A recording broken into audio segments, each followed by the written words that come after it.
Ouvre mes yeux, Seigneur, aux merveilles de ton amour.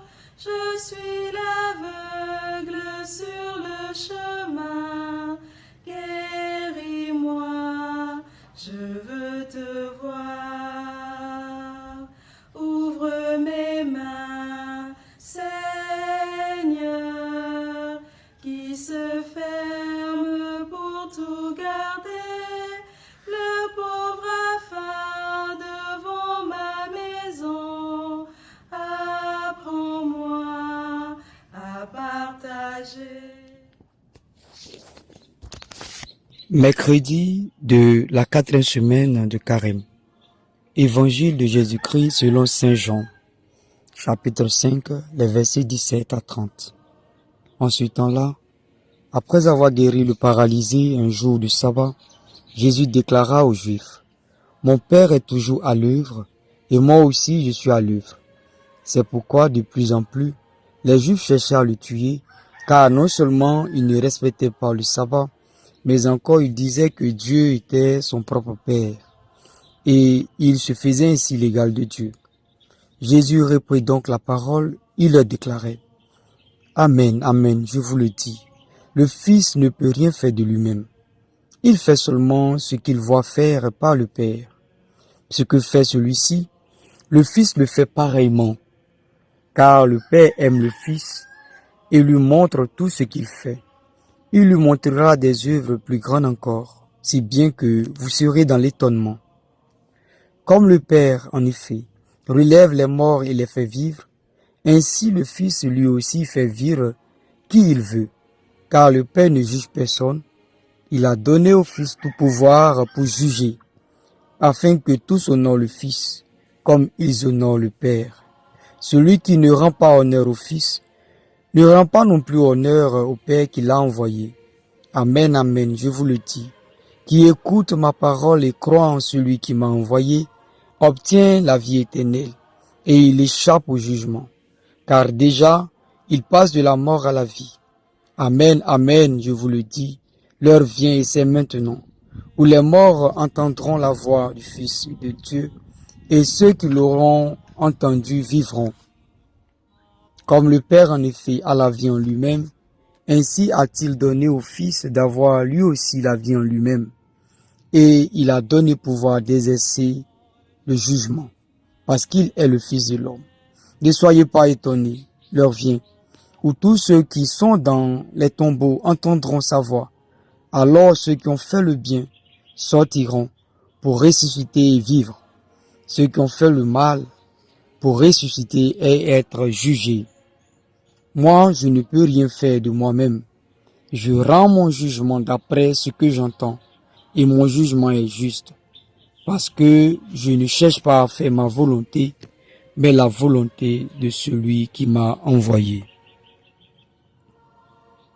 Dans une prière préparatoire, je dispose mon cœur, tout mon être à l'écoute de la voix du Seigneur. Je prends conscience que ce temps est un cœur à cœur avec mon Créateur. Seigneur, que toutes mes intentions, toutes mes actions et toutes mes opérations soient dirigées uniquement au service et à la louange de sa divine majesté. Composition des lieux. J'imagine Jésus marchant dans les rues de Jérusalem en compagnie des disciples. Il fait le bien. Il accomplit des miracles. J'observe sa rencontre avec les pharisiens. Je le contemple. Je le contemple donner un enseignement pour toucher les cœurs et l'intelligence des pharisiens.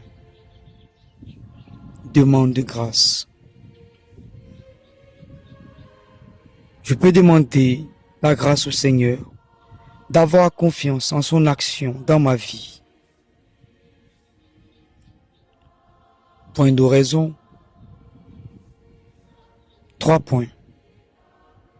Je peux, dans un premier point d'oraison, méditer sur les versets 17 jusqu'au verset 21. Dieu œuvre de façon continue.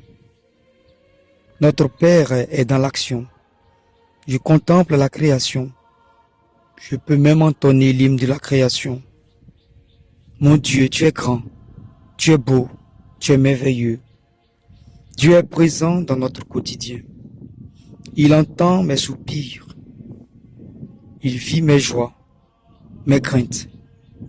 Suis-je conscient que Dieu agit sans se lasser dans ma vie, dans ma famille, dans ma communauté, dans mon travail? Comment je m'associe à cette œuvre de Dieu? Suis-je toujours reconnaissant pour l'action de Dieu dans ma vie?